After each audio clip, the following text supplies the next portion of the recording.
everyone, and welcome to the Solid State Watch.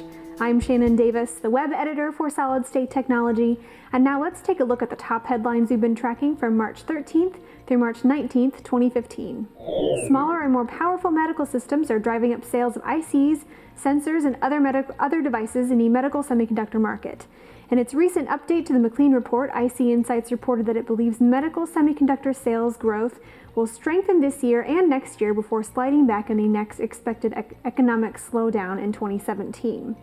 Between 2013 and 2018, worldwide medical semiconductor sales are projected to rise by a compound annual growth rate of 12.3%, reaching $8.2 billion in the final year of the forecast. In the 2008 to 2013 period, which included the 2009 downturn, medical semiconductor sales grew by a compound annual growth rate of 6.9%. The industrial semiconductor market will post a 9.7% compound annual growth rate over the next several years, as revenues rise from $34.8 billion in 2013 to $55.2 billion in 2018, according to IHS.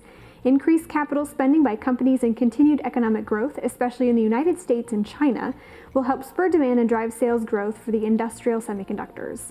Demand has been especially strong for optical LEDs, which grew 23.4%, rising from $6.3 billion to $7.7 billion.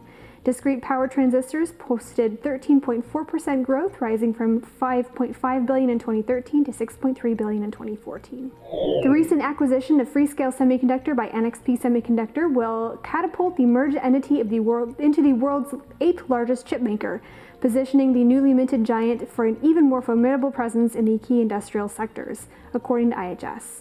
Prior to the merger, NXP ranked 15th in revenue and Freescale 18th. With combined revenue last year of approximately $10 billion, the resulting new company would have surpassed Broadcom. Only Intel, Samsung Electronics, Qualcomm, SK Hynix, Micron Technology, Texas Instruments, and Toshiba would have been bigger.